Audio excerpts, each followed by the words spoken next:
Yeah. Hi, everybody. I'm Tiffany Mullen. I am the CEO and co-founder of Vytal Health, and I'm excited to bring you a very important topic with a, well, very important colleague and friend, Dr. Seema Afsari. Hi, Seema.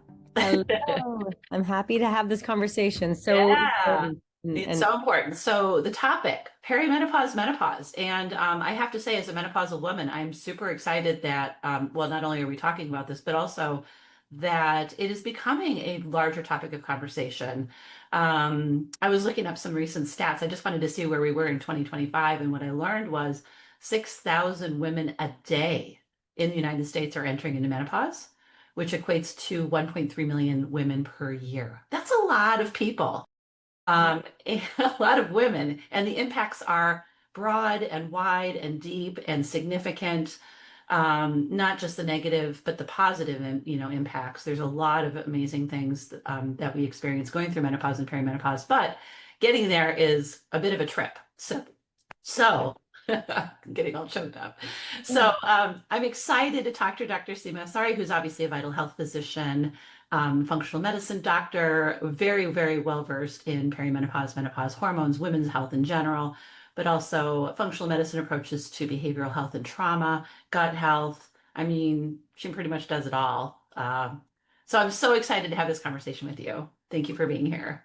thank you for having me. I'm so excited. I mean, that's a lot of opportunity to help a lot of women if we can get this conversation out there. So this is great. Totally. Yeah, totally agree. Yep, love to be a part of this conversation. So, let's start off by talking through what does perimenopause mean? I think a lot of people hear that phrase or that term or diagnosis or label, and they're not really exactly sure what it is or what it encompasses exactly. So maybe we can start off by talking about that.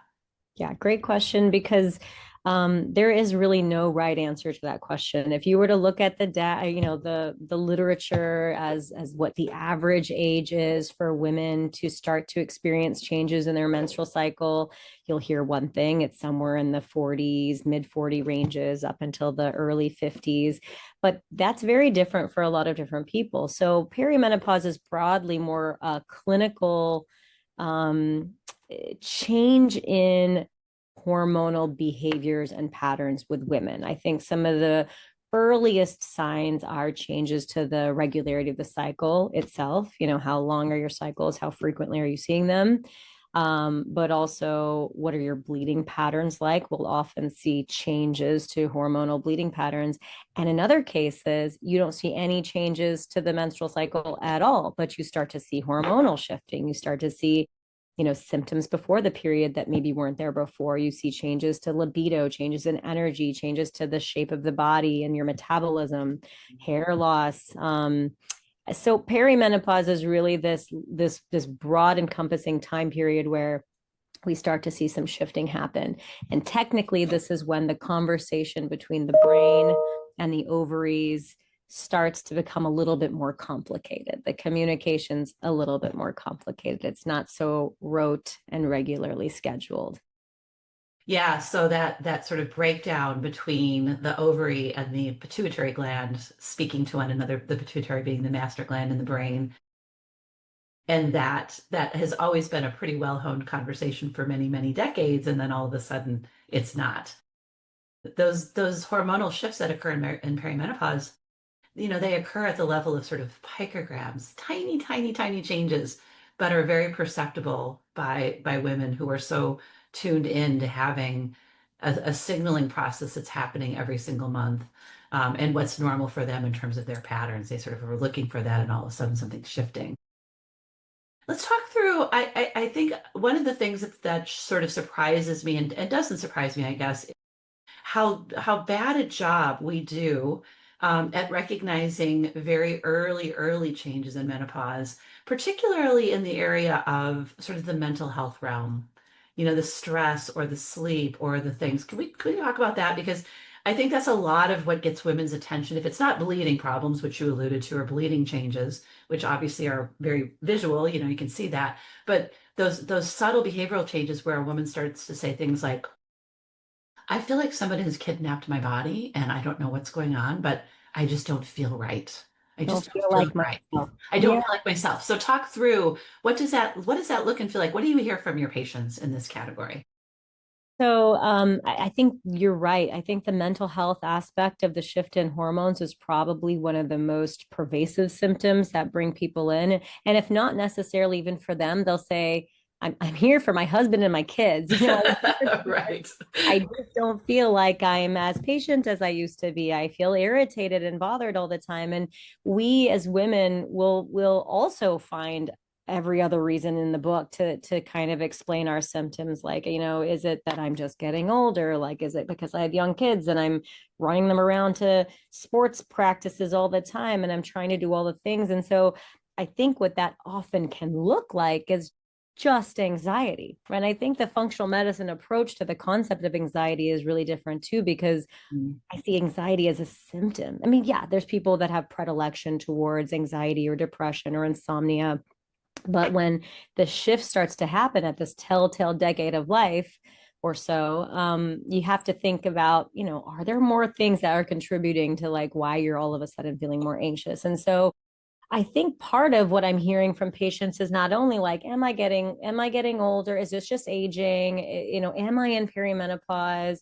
And they're also saying, I've gone to my other doctors and they're just giving me medications for my anxiety. They're like, this is normal mom stuff. You're Mm. just anxious. Take Mhm. this medicine. You'll feel better. You'll do better. And you, I'm sure, know that Mhm. that's generally not the cause. We don't always have a serotonin Yeah. deficiency that can be treated with medication across the board. Mm-hmm. So what we see is a lot of, I don't think it's intentional dismissiveness. There probably is a little bit of that sprinkled in, but I think it's lumping mental health into this category of other and not looking into the why are we starting to feel this way. Yes. So the mental health piece is big. You'll start to see, like I said, irritability, fatigue, difficulty sleeping, and just more shifting than Yeah. normal. Yeah. And it does surprise me how the traditional medical community, especially gynecologists who are specialists in women's health, it shocks me how few of them recognize some of these perimenopausal symptoms and address them in such a way as to be more root cause oriented than here's a prescription for a serotonin medication or something like that. Which, I mean, these are not serotonin related problems. So it's like, okay, let's think about what the hormones might be. And then when the patient brings up, oh, could this be something in my hormones? It's very much like, well, maybe, but we could just put you on a birth control pill to manage that. And, it just becomes very like short-circuited. Right, short Yeah. circuit.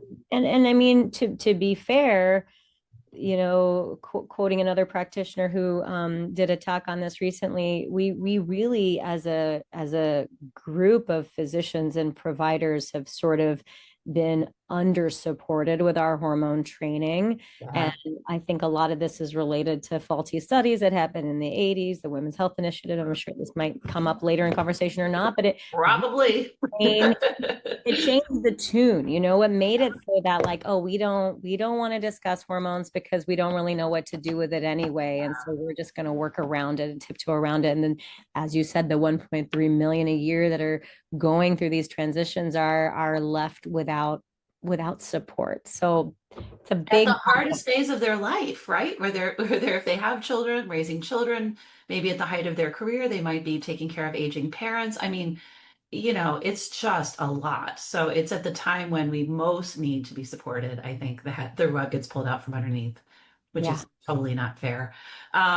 So yeah, so let's talk through a little bit about how do you approach a woman in her, let's call a woman in her 40s, who looks as though she's presenting with some perimenopausal symptoms.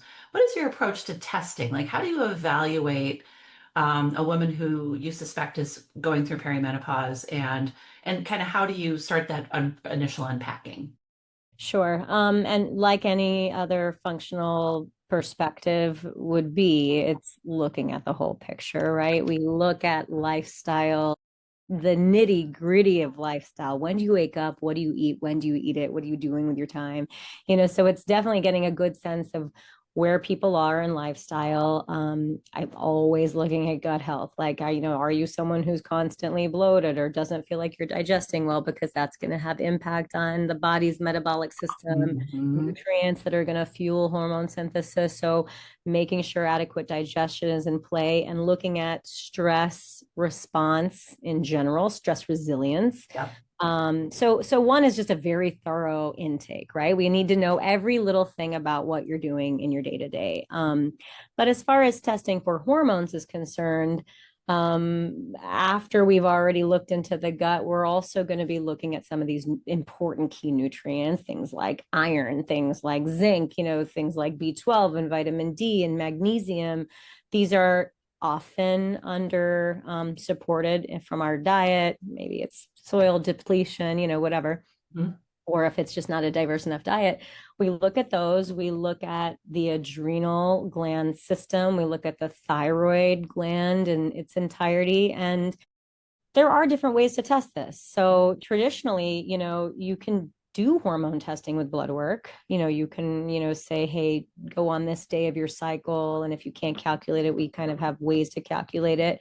We do a blood test. But what we found with these blood tests is that they're not very sensitive in detecting the nuances of Right. perimenopause. So Yep. a blood test will tell us you are in menopause, but Mhm. we don't even need that. We just need 13 months without a period to say you are in menopause. There you are. Yep. Yeah, we're not going to get the nuances of the blood test that we need. And so there are other testing that we utilize in functional medicine. One is called the Dutch test by Precision Analytical. It's urine based. Mhm. There is a saliva based test. We usually use ZRT. I mean, there's many of these companies that are doing these. I'd say these two are my go-tos. Yep.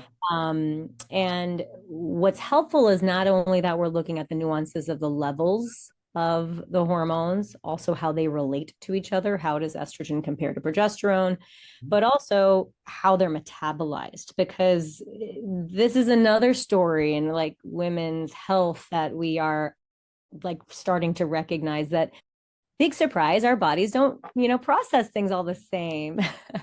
And so Shocker. All these genetic variations that we have in our world, right? exactly. Our Yeah. genetics, our ability to metabolize can be based on our diet. It can be based on, environmental influences and endocrine disruptors. And so I like these other tests because they give us a bigger picture Mhm. for why are you feeling the way that you're feeling. And sometimes we do these tests and the hormones are tip top and everything's great. And then we know, what, this might be anxiety and maybe that's for a different reason, but Yeah. it's really Yeah. nice to have the tools to kind of create the lay of the land. And of course, as always, we use the clinical picture, like the signs and symptoms that women are feeling. We look at the labs in relation to that, and then we kind of create this narrative to help explain where the changes are coming from. Yeah, I'm so glad you led with the sort of lifestyle piece because I think that is obviously a huge area of where traditional medicine falls down, not even really considering most of that, but how foundational that is, and the gut health piece as well.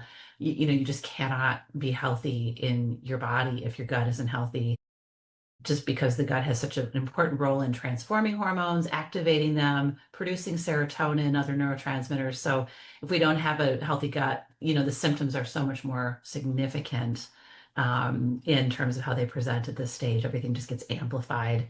Um, Right. yeah. And I often describe this tree model, right? Kind of cliche, but it really, really works. At the root is digestive health. It's our interaction between the outside world and the inside world. It's how we extract nutrients from our environment. It's how we fuel metabolism and, do all the things we're supposed to do. I've adapted the roots to include trauma because, maybe more on that later, but trauma, big T, little t traumas can create patterns in the body that can be quite imbalancing. And they also create limiting belief systems that affect your day-to-day lifestyle and decision making, right? I always talk about this gray area between, the murky water between what you're doing and what you feel like you should be doing. That kind of in that space lies a lot of these stories that precede Yes. our adult brains. And so that's kind of rude. And then we look at the adrenal glands, we look at nuances of tweaking, like equalizing nutrition. And really the hormones are the tip top like tip of the iceberg. There are chemical messengers. Their job is to say, hey, like something isn't right. And those are the things that bring people in. But it would be very short-sighted to just focus on that tip of the tree, because the hormones are telling us something. So Like, have to listen. I know. And it's such an opportunity. So I appreciate you just keeping that so broad and like really looking at everything because it is such an opportunity, I think, to, if you haven't been taking good care of yourself, if you have let some of your health go during this time, during this very busy time in life, really coming back and having a clinician support you in all aspects of your health and really get yourself at the healthiest that you can be during this time. Not just to minimize your symptoms, but also to create longevity and health span and all those kind of things. So, how do you approach treating perimenopausal women who have hormone problems that you've identified in your testing? And how do you intervene? Like, what does that look like for you? How do you approach that in general? I know it's very case by case, individual per Yeah. patient, but just kind of generally some of the things that you have in your toolbox for that. Sure. And obviously, everything is whole person, holistic. We're looking at all of the aspects that we've already discussed. But when it comes directly to supporting hormones, I've found a non negotiable first step is addressing the adrenal glands. So, the adrenal glands located above our kidneys are the producers of cortisol. Cortisol gets a bad rap, like, too much, too little, yes, but cortisol is like what drives us to get up in the morning and do all the things Yeah. we need to do and run from the tiger. We don't want to be like Yes. still if it shows up, but Goodness, we have it. we also don't want like our day-to-day life to feel like we're running from tigers all the time. And so I perimenopause I never get anywhere without starting the conversation of just saying like this is a time to reflect on the cumulative stressors that you've sort of been able to brush under the rug all of these years. And now we're starting to kind of show themselves. So, patients will say, like, is it just me getting older? And I'm like, well, maybe you can think of it that way in the sense that the body's not buffering what we're putting it through as well. But that's also a blessing. It gives us an opportunity to reassign our value system with like what we really want in this life. Like you said, kids are of different ages in families that do have kids. They're of different ages. You're meeting them where they are before they, go off on their own. There's all these amazing pivotal experiences, and you want to put your value system. Um, you want to reflect on that, and sometimes that means learning to say no and creating boundaries. Sometimes that means exchanging your HIIT workout for yoga some days. Like sometimes that means, slowing down on intermittent fasting and eating more complex and nutritious carbohydrates. Like, so it can look really different for a lot of people, but attention to the adrenals is sort of non-negotiable Great. through some kind of stress resilient practice. Then, like I said, we look at the dials and tweak. We look at the thyroid, how it's doing. But when it comes to, let's say we've got low progesterone, I'd say that was one of the first things we tend to see, especially when cycles are starting to shorten. We see spotting before cycles. It's like PMS kind of amped up all the time. You're feeling like you're just, in PMS. Yeah, sleep goes out the window and Exactly. Well, and so that's what it is. Like we have to put priority into sleep. We have to, really get our sleep hygiene underway. And I found that because of, either the Women's Health Initiative from back in the day or physicians' attitudes towards hormone replacement or supplementation over the years, many people are resistant to having a conversation about the utility of hormones, which is fine because, you want to feel comfortable with this decision. So we will often use nutraceuticals, like supplements that, improve hormone balance through adaptogenic qualities. We'll use things to support the adrenals, to give some buffer to stress. We'll use things like Vitex or Chase Tree to improve progesterone. We'll use phytoestrogens from, black cohosh or evening primrose. If there's hot flashes or night sweats, we'll use Siberian rhubarb. We'll use rhodiola. We'll use maca. So a lot of herbals can be used and can be very potent and powerful when coupled with all of these lifestyle interventions. And sometimes we need the hormones. Sometimes we get to the place where symptoms are changing quality of life enough to where the conversation of hormones begins, Yeah. which is obviously very nuanced because we have to have the right candidate and we have to stratify risk and benefit and talk about what that looks like. Yeah. Yeah. No, I totally agree with you. And thankfully, in the earliest stage of perimenopause, as you mentioned, progesterone tends to be sort of the main driver of a lot of symptoms. And there's so many great options for that in sort of the natural progesterones category, not just herbals, but also, the bioidentical progesterones of all types are very, very safe and generally very well tolerated. Just getting people back to feeling like their feet are on the planet Earth and they're sleeping and they're not feeling whack-a-mole goes a long way. Mhm. So yeah, I think so if you're a perimenopause woman who's listening to this conversation, I think Dr. Afsari and I would agree, like, don't go it alone. Like, there's help, and support that you can get through this process. So just trying to white knuckle your way through it is not always the best way, to get through. And then on the other side is menopause. Mhm. And I think menopause is probably better understood than the perimenopause by the general population. However, you alluded to it earlier. You defined it as, that year without a cycle, so absolutely no bleeding for 12 to 13 months, and then congratulations, you're on the other side of menopause. Mhm. But talk through a little bit about what that can feel like, and what are some of the symptoms that you see kind of rising to the surface during that phase of sort of later perimenopause entering into menopause. So yeah, we start to see a lot more variability with bleeding. I think by definition, it's greater than 7 days of variability in several consecutive months. And so when you're like a full week off constantly, where you can't even map your periods anymore, that's pretty much, into the thick of the menopausal range. Besides the previously mentioned insomnia, uptick in mood changes, and fatigue, women will start to see changes that again they'll say, is this just aging? And there's cognitive dysfunction, there's memory changes, there's brain fog, there's joint pain, there's more tendency towards tendon injury. There is weight gain, particularly around the midsection. Libido can change at any time in the peri game, but definitely changes in the menopausal game. Of course, the hot flashes and night sweats are probably the most sort of that we see in the movies and stuff like that. And that definitely happens for people in varying degrees. And that again is that connection between the pituitary and ovary trying to figure it out. And you sometimes have these surges in estrogen that cause these temperature regulation problems. Like I said, irritability, fatigue, changes to your skin. You see vaginal dryness, and not just the discomfort during intercourse, it's also propensity to urinary tract infections.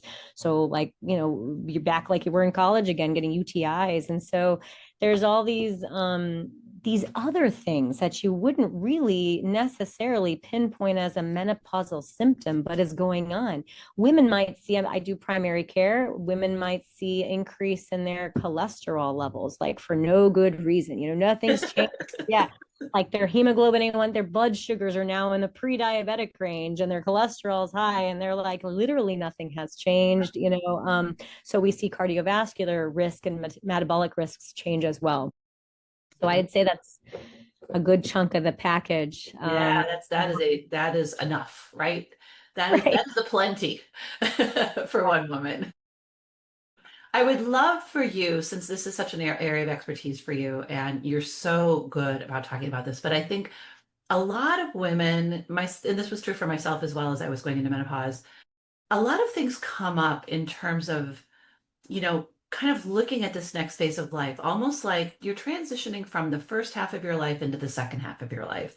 And there can be a lot of very meaningful and difficult things that come up when you're sort of looking back through let's call it the first 50 years of your life, and seeing things that have happened to you, and sort of trying to understand a deeper meaning. You're sort of moving more deeply into your spirituality, or your faith, if you happen to have that, or whatever it is that sort of, brings you some connection to the unknown or the self.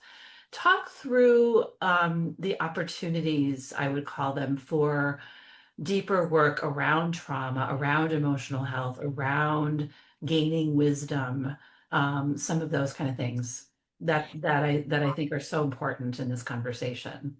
Beautiful. I'm so passionate about this topic. We are humans that have survival instincts, right? That, we are the species on this land that want to survive. We want our generations to survive. And so things like trauma, particularly when we were young, or adverse childhood experiences, coming from a divorced household, being a victim of, assault, experiencing, judgment or reprimand or isolation or loss, profound grief throughout your life, especially prior to when we really develop our frontal lobe, which is at the age of 27. So, literally, everything that happens in those early phases are going to have an impact with how resilient you are against stressors, from here on out. Yeah. What happens is that sometimes we're so young when these things happen to us that we just kind of create a workaround. Like, you're like, I'm just gonna like eat this thing and then I'll just feel better, and it'll temporarily make me kind of feel better, and then I'll just kind of move on and really focus on my career, and then I'm going to start having kids, and then I'm going to be a mom, and then I'm going to get involved in all the things. And basically we put off the processing of really how some of this stuff has like impacted ourselves, like from a really fundamental level. So perimenopause and menopause are these times where the body says, look, like, I've closed my blind eye, or at least a little bit. I've been whispering to you for all of these years, and now we're at a point where we need to face some of this stuff. And trauma is not something that you like process your way through. It's something that always is a part of who we are, but we change who's driving the car, is kind of the analogy that I use. Like, if trauma is driving the car, we're just reacting to it, right? We're reacting to this, we're reacting to that. But if we start to understand the impact that it's had in our life and help to kind of nourish that relationship with trauma, we get to have a little bit more stakes in how we respond. And so it's a time to reflect on, just sort of being that, like, flowing with the ocean, or like the tumbleweed in the wind. Like, instead of just sort of having life happen to us, we can elect to live a life with intention that's more in a line with our value system. And it's almost like we don't have a choice at this point, right? Yeah, Because body's yeah. like telling you, It's not working, it's right? not where something's not where you can't keep going at 110%. Yeah. Like, we need to kind of tune things a little bit differently. And maybe that's finally letting go of that toxic relationship or friendship, even that you are attached to for whatever reason. That's a hard thing as an adult to change course with. Friendships or relationships or marriages or work relationships are huge. Sometimes it means stepping away from the promotion because it's going to just be too much, or whatever that is. So I really, really spend a lot of time on this, because it's like we can throw estrogen at anything at the end of the day. Not technically, but that's still a band-aid. That's still utilizing this band-aid symptoms based approach. And I really think that the foundational piece is paying a lot more respect to this. I love that. I love that because the reason I love it is because I've lived it. Um, so I can say firsthand that the door that opens in menopause can be a very profound door. And it can also be an opportunity to gain a sense of confidence, a sense of knowing yourself more deeply and broadly than you ever have known yourself. And one of the unexpected things for me, at least, was the connection with other women Mm. who are in different age groups, but particularly in one's own age group, in particular, women who are going through perimenopause, menopause with you, and how that shared experience can be such an amazing connection between women, where friendships, some of them, you're right, some of them do go away, friendships that aren't working or toxic, but some of these relationships with women, friends, colleagues, parents, sisters, um, can become so much more deep, and the connection can be so much more profound. And that is medicine, right? That can go a long way in helping one feel less alone, less isolated, more support, that kind of things. Right. Yeah, Because oftentimes, I mean, bless their hearts, our husbands, they can be as empathic and empathetic and compassionate as the next person, but they'll never really know like what this is like. for sure. They'll really For never sure. understand what this shift is like. And I think being able to create your sort of team of women that understand it, but not only that, but reduce the barriers to making the lifestyle changes. So, for example, in Wisconsin, that can look like less alcohol, that can look like earlier nights, that can look like going on walks instead of meeting out at the bar for happy hour. So it can look like promoting each other and Yeah, supporting each other love and that. reducing those challenges that, like it helps to have a crew.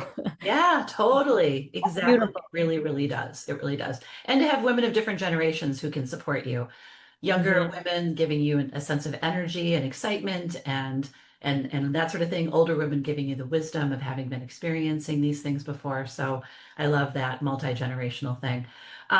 So in the last, let's call it 5 to 10 of our conversation, we would be remiss in having a brief discussion. I mean, there's a lot of information about this out there in the world, but a brief discussion about the difference between traditional hormone replacement therapy and what we would call bioidentical hormone replacement therapy. You referenced the NIH study or the national, no, wait, what was the WHI. Nurses Health Initiative. Sorry, I got my N's and my H's reversed. And the fact that that study, which came out, I was a resident when it came out, late 90s, when it was finally published. Terrible study, by the way, just in terms of the way it was designed, Right. really took us into a dark hole around hormone replacement therapy for many decades, and many women lost out on the opportunities to get better and to be supported.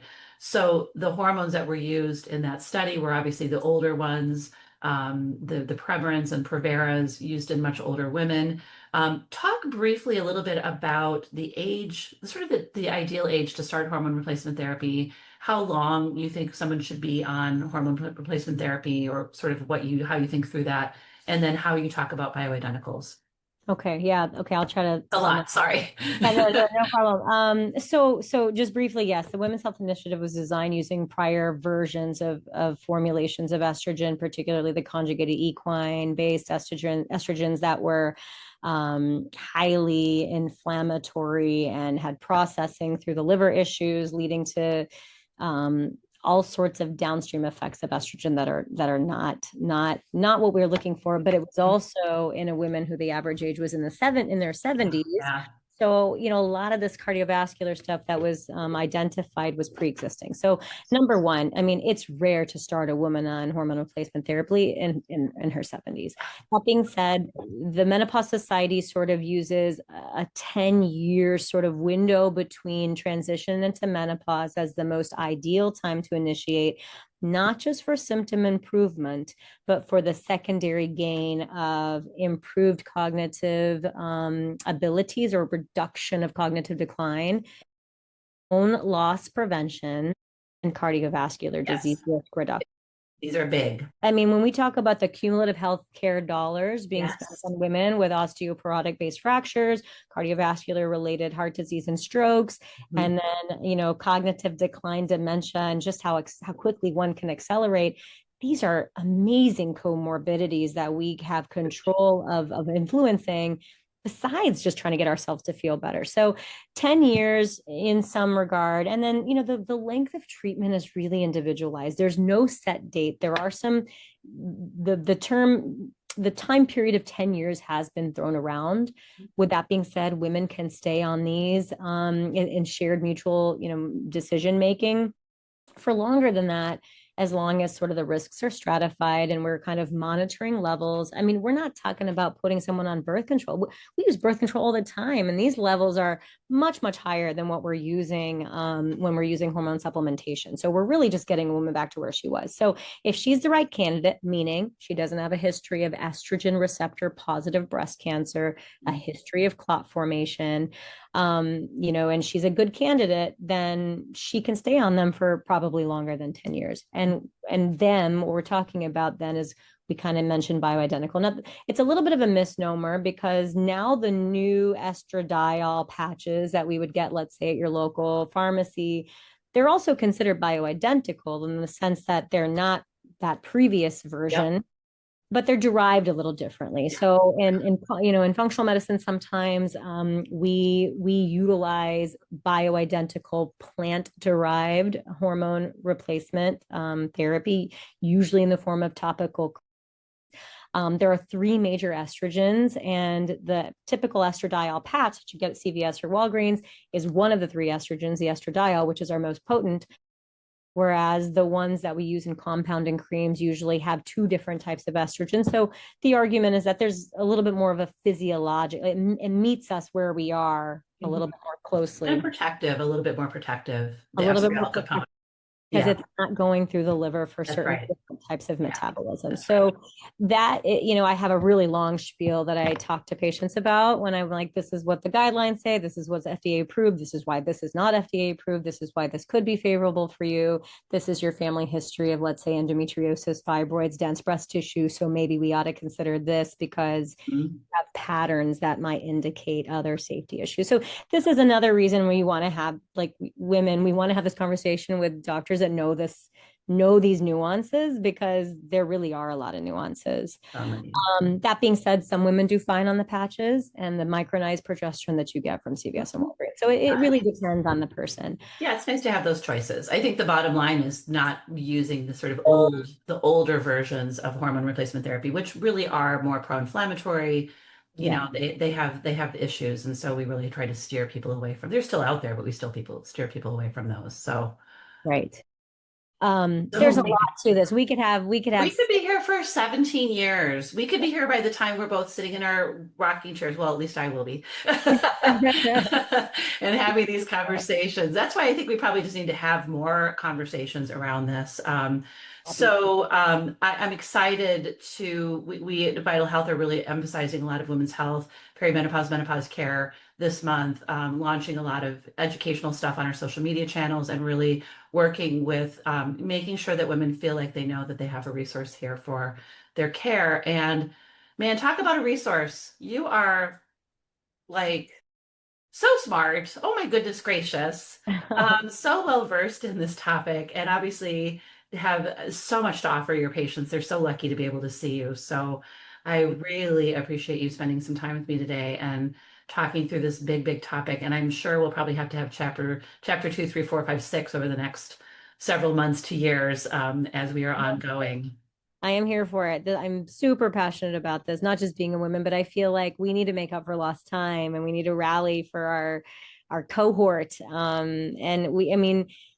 Just because we're not making babies anymore doesn't mean that we have so much amazing stuff to give, and we want to feel vital. And when I hear those magic words from patients that are like, I feel like myself again, yes, like I won the lottery. So I know it feels so good. It's a little selfish. It feels really good. Yeah. That this interaction could get us there. So totally. I love what we're doing. This is especially when the initial conversation is oftentimes like, I'm hearing you, I totally understand how you feel, and then the tears come, right? Because they just haven't been heard, they just haven't been believed, or they're really doubting themselves, and now they're getting on for affirmation that they're in the right place, right? I mean, that feels, we can move them into this place of health. It's just such a blessing and a gift to be able to do that. So and definitely stay tuned. I think we should chapter 2, sexual dysfunction, how that affects. Oh my goodness. Like, I mean, weight gain and how that affects self-esteem, and what's the deal with protein, and what about muscle health? Yes. Oh my gosh. Okay. So if you're listening to this, please tell us, what are the topics within this category? Dr. Seema just rattled off a whole bunch of them. What do you want to hear about? What is it that's on the top of your mind that you feel like you can't figure out and would like to have some more information? Because we can do some blogs, we can do some more conversations. We would love to hear from you. Let us know what you want to hear about in this category of women's health. Thank you, ma'am. Thank you. It is always such a pleasure to see you, and thank you so much for sharing your wisdom with all of us today. as well. Take care. Okay. See you soon. Bye.